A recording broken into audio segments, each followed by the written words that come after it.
Welcome back to my YouTube channel. कैसे हो दोस्तों? उम्मीद करता हूं आप अच्छे होंगे। दोस्तों, कभी कभी इंसान अपनी जिंदगी में इतना आगे निकल जाता है कि उसे लगता है अब सब कुछ तय है, अब कोई मोड़ नहीं आएगा, अब रास्ता सीधा ही चलेगा। लेकिन सच ये है कि जिंदगी को मोड़ लेना बहुत पसंद है, और वो मोड़ अक्सर तब आता है जब हम सबसे ज्यादा निश्चिंत होते हैं। रिश्ते, शादी, वादे, सपने, हम इन सब को बहुत हल्के में ले लेते हैं। लेकिन कभी कभी यही चीजें इंसान को ऐसे इम्तिहान में डाल देती हैं जहां दिल मजबूत होना भी कम पड़ जाता है। आज की कहानी भी कुछ ऐसी ही है। एक ऐसी कहानी जो खुशी के बिल्कुल पास से शुरू होती है और फिर अंधेरे की तरफ मुड़ जाती है। तो बिना देरी के आज की हॉरर स्टोरी शुरू करते हैं। मेरा नाम आदिल है और मेरी शादी तय हो चुकी थी। घर में हर तरफ खुशियों की बातें हो रही थीं। अम्मी रोज नए नए ख्वाब बुनती थीं, अब्बू मेहमानों की लिस्ट बनाते थे, बहनें कपड़ों के रंगों पर झगड़ती थीं। लेकिन इन सब के बीच मेरे दिल में एक अजीब सी बेचैनी थी। ऐसी बेचैनी जिसका कोई चेहरा नहीं था। बस ऐसा लगता था जैसे कोई मुझे दूर से देख रहा हो, जैसे कोई हर वक्त मेरे साथ चल रहा हो। मेरी मंगनी को अभी 2 महीने ही हुए थे और शादी में करीब 3 महीने बाकी थे। मैं शहर से थोड़ा बाहर एक फैक्ट्री में काम करता था। रोज शाम को बाइक से उसी सुनसान रास्ते से लौटता था जो जंगल के किनारे किनारे जाता था। वही रास्ता जो दिन में भी खामोश रहता था और रात होते ही जैसे सांस लेना भूल जाता था। उसी रास्ते पर पहली बार मैंने उसे देखा। उस दिन मैं बाजार से मंगेतर के लिए चूड़ियां लेकर लौट रहा था। आसमान पर हल्की लालिमा थी, हवा में मिट्टी और पत्तों की गंध घुली हुई थी। मैं बाइक धीरे चला रहा था क्योंकि मन में एक अजीब सा सुकून था। तभी सड़क के मोड़ पर मुझे कोई खड़ा दिखा। दूर से सिर्फ एक परछाई नजर आई, जैसे कोई इंतजार कर रहा हो। जैसे जैसे मैं पास पहुंचा, वो परछाई एक लड़की में बदल गई। सफेद सलवार, सफेद दुपट्टा, खुले बाल, चेहरा थोड़ा झुका हुआ। मैंने बाइक रोकी और पूछा, आप ठीक हैं? यहां इस वक्त अकेले क्या कर रही हैं? उसने धीरे से सर उठाया।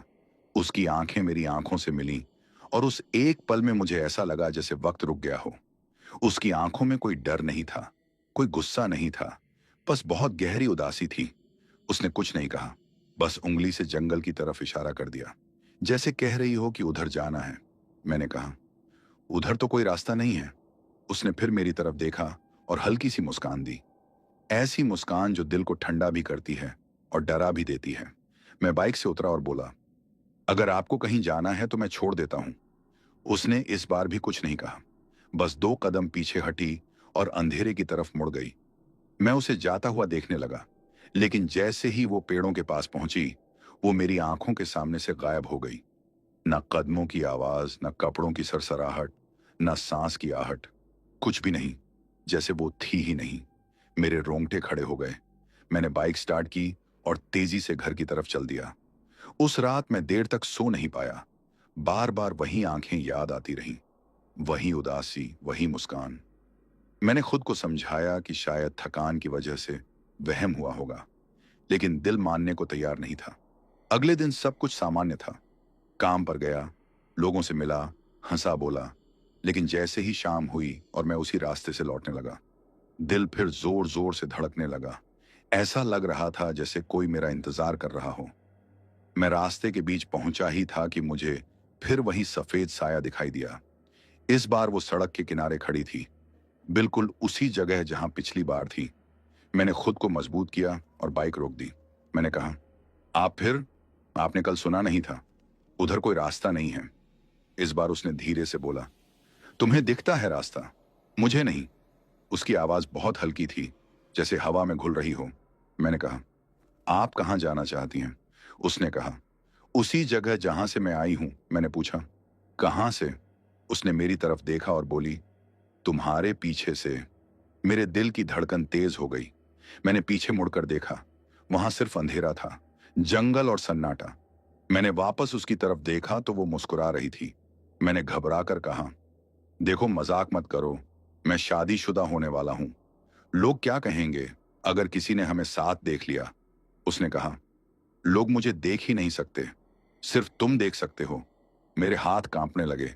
मैंने कहा, ये कैसी बातें कर रही हो? उसने जवाब दिया, जैसी तुम सुन सकते हो। फिर वो धीरे धीरे पीछे हटने लगी। इस बार भी वो अंधेरे में घुलती चली गई और फिर गायब हो गई। मैं बाइक लेकर भागता हुआ घर पहुंचा।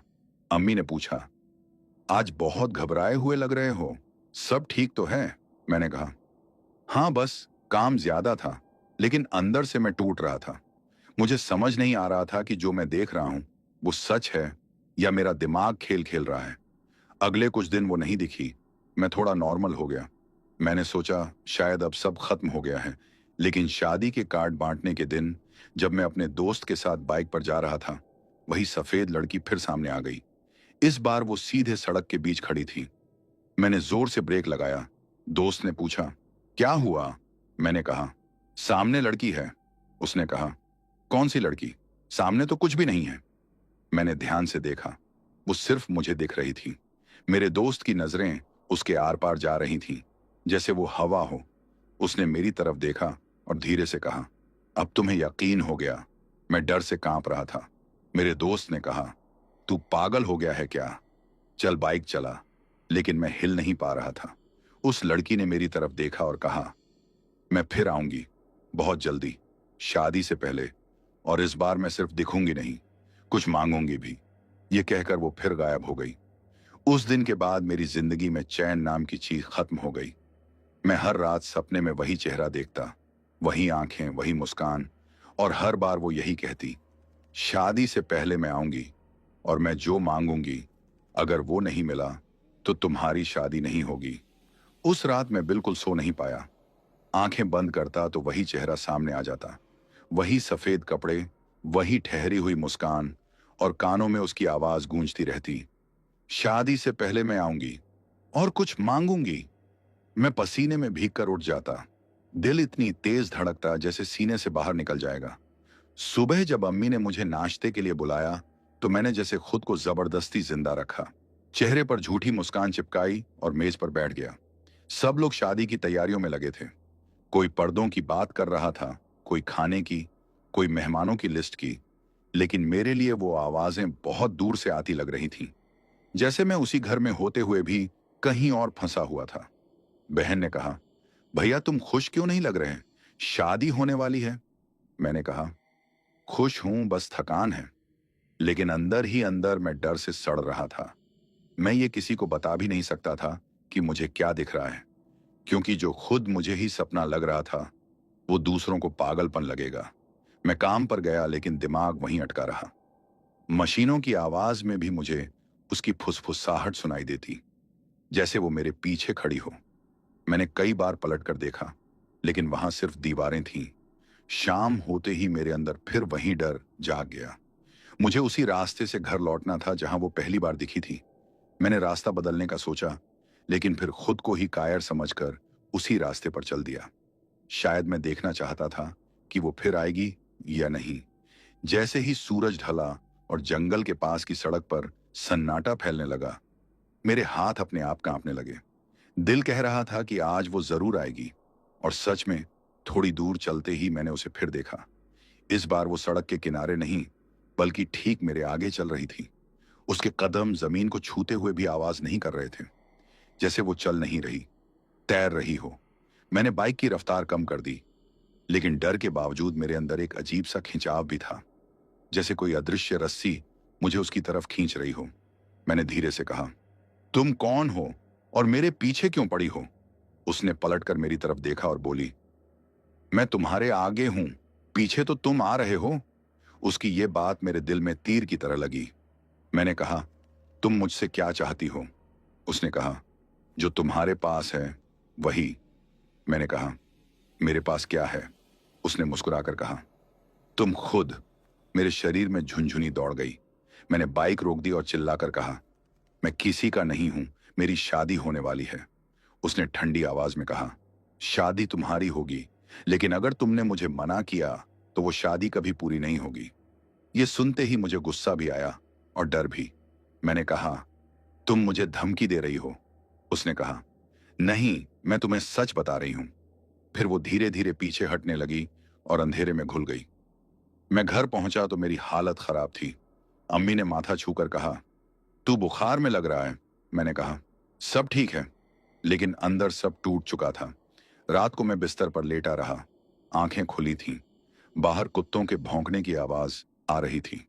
हवा खिड़की से टकरा रही थी और तभी मुझे लगा जैसे कोई कमरे में आया हो। हवा ठंडी हो गई।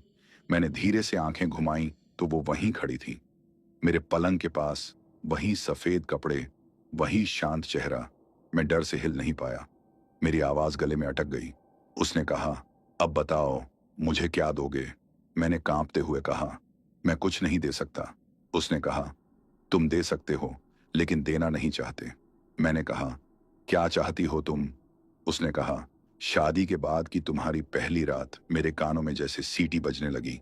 मैंने चिल्लाकर कहा, नहीं। तभी उसने अपनी आंखें खोली और पहली बार मैंने उनमें अंधेरा देखा, गहरा, बिना तल का। उसने कहा, फिर देखना उस रात क्या होता है। और अचानक वो गायब हो गई। मैं रोने लगा, सच में रोने लगा, जैसे कोई बच्चा। सुबह तक मैं सो नहीं पाया। मैंने फैसला किया कि अब मैं ये बात किसी न किसी को बताऊंगा। सबसे पहले मैं अपने बचपन के दोस्त रईस के पास गया, जो हमेशा मुझे समझता था। मैंने उसे सब कुछ बता दिया। जंगल का रास्ता, सफेद लड़की, कमरे में आना, उसकी मांग। रईस पहले हंसा, फिर जब उसने मेरा चेहरा देखा तो चुप हो गया। उसने कहा, यह सब अगर सच है तो ये इंसानी मामला नहीं है। मैंने कहा, मुझे भी अब यही लगने लगा है। रईस ने कहा, तुझे किसी बाबा या मौलवी के पास चलना चाहिए। उस दिन शाम को हम दोनों एक पुराने मौलवी के पास गए, जो झाड़ फूंक करते थे। उन्होंने मेरी बात सुनी, आंखें बंद की और बोले, ये किसी आम आत्मा का काम नहीं है, ये किसी और दुनिया की चीज है। मैंने पूछा, क्या वो जिन्न है? उन्होंने कहा, नाम कुछ भी हो, लेकिन उसका इरादा अच्छा नहीं है। मैंने कहा, वो मुझसे मेरी शादी की रात मांग रही है। मौलवी साहब का चेहरा सख्त हो गया। उन्होंने कहा, अगर तुमने उसकी बात मानी तो तुम हमेशा के लिए उसके हो जाओगे, और अगर नहीं मानी तो वो तुम्हें तोड़ेगी, तुम्हारी शादी, तुम्हारा घर, तुम्हारा सब कुछ। ये सुनकर मेरे पैरों तले जमीन खिसक गई। मैंने कहा, तो मैं क्या करूं? उन्होंने कहा, तुम्हें बहुत मजबूत होना पड़ेगा, और जो भी हो, डरना नहीं है, क्योंकि डर ही उसकी ताकत है। मैं घर लौटा तो मुझे लग रहा था जैसे मेरी जिंदगी किसी और के हाथ में चली गई है। शादी की तारीख पास आ रही थी, घर में खुशियां बढ़ रही थीं, लेकिन मेरे अंदर मौत का सन्नाटा फैलता जा रहा था। हर रात मुझे वही सपने आते, कभी वो रोती हुई दिखती, कभी हंसती हुई, कभी गुस्से में, और हर बार वो यही कहती, तैयार रहो, वो रात तुम्हारी नहीं होगी। और मैं हर सुबह डर के साथ उठता, ये सोचकर कि शायद अगली रात वो सिर्फ दिखेगी नहीं, बल्कि कुछ ऐसा करेगी जिसे मैं रोक नहीं पाऊंगा। शादी में अब सिर्फ 10 दिन बचे थे, और मुझे ऐसा लग रहा था जैसे हर दिन मेरी सांसें कम होती जा रही हों। घर में मेहमान आने लगे थे, रिश्तेदार हंसते बोलते घूम रहे थे, लेकिन जब भी कोई मुझसे पूछता, दूल्हे राजा तैयार हो, तो मेरे अंदर कुछ टूट जाता, क्योंकि मुझे पता था कि जिस रात के लिए सब लोग खुश हैं, वही रात मेरे लिए डर का सबसे बड़ा दरवाजा बनने वाली है। मौलवी साहब की बात मेरे कानों में गूंजती रहती, डर ही उसकी ताकत है। लेकिन मैं डर को कैसे मारता, जब वो खुद हर रात मेरे सामने खड़ी होकर मेरी रूह को हिला देती थी। रईस रोज मुझसे मिलता, मुझे हिम्मत देता, कहता, कुछ नहीं होगा, अल्लाह बड़ा है। मगर मैं जानता था कि जो मैं देख रहा हूं, वो किसी आम इंसान के बस की बात नहीं। एक रात मैंने तय किया कि अब भागने से कुछ नहीं होगा। मुझे उसी रास्ते पर जाना है जहां से वो आती है। शायद वहीं मुझे कोई जवाब मिल जाए। मैं देर रात बाइक लेकर निकल पड़ा। घर में सब सो रहे थे। आसमान में बादल थे। चांद बार बार छुप जा रहा था, जैसे वो भी ये सब देखना नहीं चाहता हो। जंगल के पास की सड़क पर पहुंचा तो हवा अचानक ठंडी हो गई। पेड़ों की पत्तियां बिना हवा के हिलने लगी, और मुझे महसूस हुआ कि वो आ चुकी है। सामने वही सफेद साया दिखाई दिया। इस बार वो मुस्कुरा नहीं रही थी। उसका चेहरा बिल्कुल खाली था, जैसे कोई मुखौटा। मैंने बाइक रोकी और कहा, तुम मुझे क्यों नहीं छोड़ती? उसने कहा, क्योंकि तुमने मुझे पहली बार देखा था। मैंने कहा, मैंने तो तुम्हें बुलाया भी नहीं था। उसने कहा, कुछ बुलावे आवाज से नहीं होते, दिल से होते हैं। मैंने गुस्से में कहा, मैं तुम्हारा नहीं हूं। उसने कहा, तुम हो, बस अभी तुम्हें पता नहीं। मैंने कहा, तुम कौन हो? वो कुछ देर चुप रही, फिर बोली, मैं वो हूं जो अपनी शादी से पहले मर गई थी। ये सुनकर मेरे बदन में जैसे आग लग गई। मैंने कहा, तुम इंसान थी? उसने कहा, थी, लेकिन अब नहीं। मैंने पूछा, फिर मुझसे क्या चाहती हो? उसने कहा, वो जो मुझसे छीना गया था। मैंने कहा, मैंने तुमसे कुछ नहीं छीना। उसने कहा, तुम जैसे ही किसी ने छीना था, इसलिए मैं तुम जैसे ही किसी को चाहती हूं। उसकी आंखों में पहली बार नफरत दिखी। मैंने कहा, मैं किसी और से शादी करने वाला हूं। उसने ठंडी हंसी हंसकर कहा, तभी तो तुम्हें चुना है। मैं डर के बावजूद चिल्लाया, मैं तुम्हारा कुछ नहीं बनूंगा। उसने कहा, तो फिर देखना मैं क्या बनाती हूं। और अचानक उसने मेरे माथे पर उंगली रख दी। उस एक छूने में मुझे ऐसा लगा जैसे मेरी सारी ताकत खिंच गई हो। मेरी आंखों के सामने अंधेरा छा गया और मैं बाइक से गिर पड़ा। जब होश आया तो मैं सड़क के किनारे पड़ा था। सुबह हो चुकी थी। लोग मुझे देख रहे थे। कोई कह रहा था शायद गिर गया होगा, कोई कह रहा था रात में शराब पी ली होगी। लेकिन मैं जानता था कि यह गिरना नहीं था, यह उसकी चेतावनी थी। मैं घर पहुंचा तो अम्मी ने रोते हुए कहा, तू इतना परेशान क्यों लग रहा है? कुछ छुपा रहा है? मैं कुछ नहीं बोला, बस सर झुका लिया। उसी दिन मेरी मंगेतर का फोन आया। उसने कहा, आज तुम्हारी आवाज अजीब लग रही है, सब ठीक तो है? मैं कहना चाहता था कि सब खत्म होने वाला है, लेकिन मैंने कहा, बस थक गया हूं। रात को फिर वही हुआ। वो मेरे कमरे में आई। इस बार वो मेरे बहुत पास खड़ी थी। मैंने महसूस किया कि उसकी सांस भी ठंडी है, जैसे कब्र की हवा। उसने कहा, अब वक्त कम है। मैंने कहा, मैं तुम्हारा नहीं बनूंगा। उसने कहा, तो फिर तुम किसी के नहीं रहोगे। उसने मेरी तरफ देखा और पहली बार उसकी आंखों से कुछ गिरा। आंसू नहीं, काले साए जैसे। उसने कहा, जिस रात तुम दूल्हा बनोगे, उसी रात तुम मेरा हो जाओगे, चाहे तुम चाहो या नहीं। मैं चीखना चाहता था, लेकिन आवाज नहीं निकली। वो चली गई और मैं फर्श पर बैठकर रोता रहा। अगली सुबह मैं मौलवी साहब के पास भागा। मैंने सब बताया। उन्होंने कहा, अब मामला बहुत आगे बढ़ चुका है। उसने तुम्हें छू लिया है, अब वो तुमसे जुड़ चुकी है। मैंने कहा, तो क्या मैं बच नहीं सकता? उन्होंने कहा, बच सकते हो, लेकिन इसके लिए तुम्हें उस रात सब कुछ बदलना होगा। मैंने पूछा, क्या बदलना होगा? उन्होंने कहा, तुम्हें दूल्हा बनकर उस घर में नहीं जाना, तुम्हें उसे धोखा देना होगा, जैसे वो तुम्हें धोखा दे रही है। मैंने कहा, कैसे? उन्होंने कहा, शादी की रात तुम दूल्हे के कपड़ों में नहीं, बल्कि एक आम इंसान की तरह निकल जाना और उस रास्ते पर जाना जहां वो पहली बार दिखी थी। वही उसकी कमजोरी है। ये सुनकर मेरा दिल और डर गया, लेकिन मेरे पास अब कोई और रास्ता नहीं था। मैंने फैसला किया कि चाहे जो हो, उस रात मैं उसकी बात नहीं मानूंगा, चाहे मुझे अपनी शादी कुर्बान करनी पड़े। क्योंकि अब मुझे समझ आ गया था कि अगर मैंने उसे जीतने दिया तो मैं सिर्फ अपनी शादी नहीं, अपनी रूह भी खो दूंगा। शादी की तारीख आ गई थी और घर में शहनाइयों की आवाज गूंज रही थी। लोग हंस रहे थे, औरतें गीत गा रही थीं, बच्चे पटाखे चला रहे थे, लेकिन मेरे लिए हर आवाज किसी मौत के ऐलान जैसी लग रही थी। मैं शीशे के सामने बैठा था, सेहरा पास में रखा था। दोस्त मुझे छेड़ रहे थे, दूल्हा बनकर तो देख, आज तू राजा है। लेकिन मुझे लग रहा था जैसे मैं किसी फांसी की तैयारी कर रहा हूं। मौलवी साहब की बात बार बार याद आ रही थी, दूल्हा बनकर उस रात उस रास्ते पर मत जाना, अपनी शक्ल बदलो, अपनी पहचान बदलो। मैंने सबको कहा कि मुझे थोड़ी देर अकेला छोड़ दें, दिल बहुत घबरा रहा है। जैसे ही कमरा खाली हुआ, मैंने सेहरा एक तरफ रखा, दूल्हे के कपड़े उतार दिए और साधारण कपड़े पहन लिए, वही पुराने कपड़े जिनमें मैं कभी फैक्ट्री जाया करता था। मुझे ऐसा लगा जैसे मैं अपनी जिंदगी के दो रास्तों के बीच खड़ा हूं, एक रास्ता खुशियों का, एक रास्ता अंधेरे का, और मुझे अंधेरे की तरफ जाना था ताकि रोशनी बच सके। बाहर बारात की तैयारी चल रही थी, लेकिन मैं पीछे के दरवाजे से चुपचाप निकल गया। रात गहरी हो चुकी थी, चांद बादलों में छुपा था, हवा में अजीब सी ठंडक थी, जैसे कोई पहले से मेरा इंतजार कर रहा हो। मैं पैदल ही उस रास्ते की तरफ चल पड़ा जहां वो पहली बार दिखी थी। हर कदम के साथ दिल और तेज धड़क रहा था। कानों में अपने ही सांसों की आवाज गूंज रही थी, जैसे कोई और नहीं बल्कि मैं खुद मुझे डरा रहा हो। जैसे ही जंगल के पास पहुंचा, हवा अचानक रुक गई, पेड़ बिल्कुल खामोश हो गए और मुझे सामने वही सफेद साया दिखाई दिया। इस बार वो मुस्कुरा रही थी, जैसे उसे पहले से पता हो कि मैं आऊंगा। उसने कहा, दूल्हे राजा, आखिर आ ही गए। मैंने कहा, मैं दूल्हा नहीं हूं, मैं सिर्फ एक इंसान हूं। उसने हंसते हुए कहा, नाम बदलने से किस्मत नहीं बदलती। मैंने कहा, मैं तुम्हारा नहीं बनूंगा। उसने कहा, आज तुम जो बनोगे वही हमेशा रहोगे। वो मेरे पास आई। इस बार उसका चेहरा बिल्कुल पास था। उसकी आंखों में वही पुराना दर्द था, लेकिन उसके पीछे एक भयानक खुशी भी छुपी थी। उसने कहा, तुम जानते हो मैं कौन हूं? मैंने कहा, तुम वो हो जो अपनी शादी से पहले मर गई थी। उसने सिर हिलाया और बोली, और अब हर उस दूल्हे को ढूंढती हूं जो मेरी तरह खुश होने जा रहा होता है।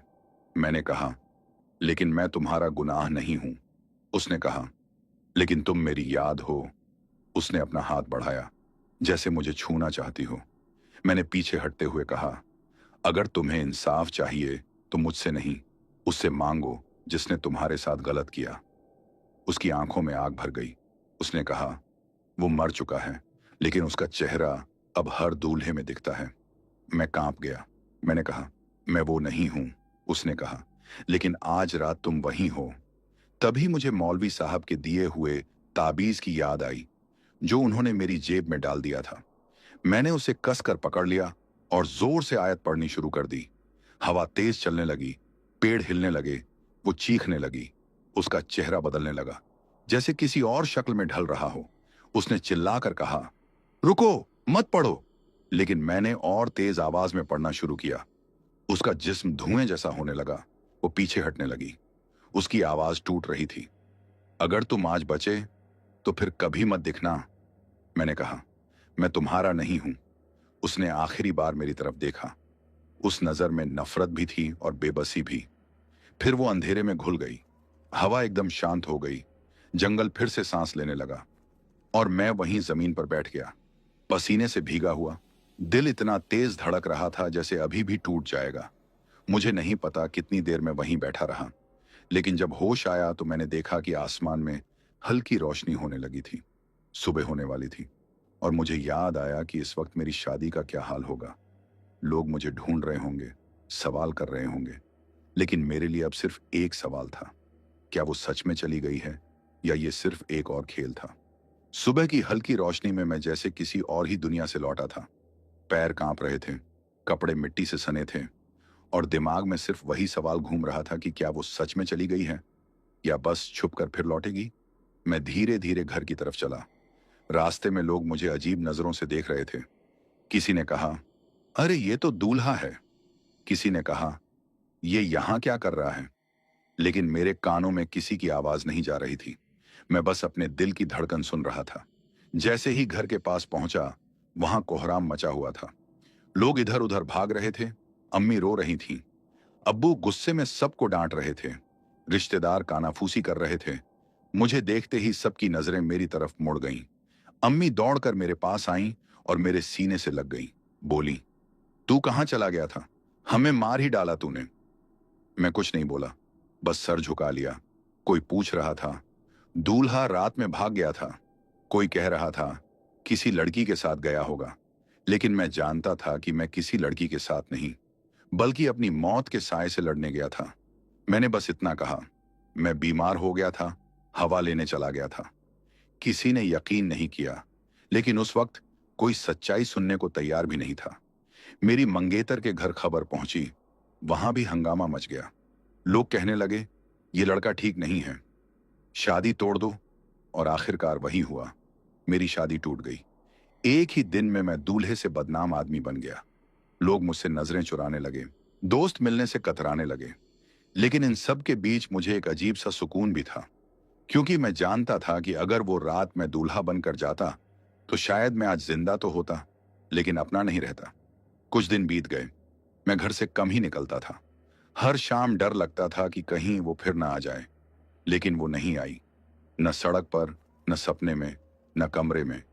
बस एक गहरी खामोशी मेरे साथ रहने लगी, जैसे तूफान गुजरने के बाद का सन्नाटा। लोग मुझे भूलने लगे, नई बातों में उलझ गए, लेकिन मैं खुद को नहीं भूल पाया।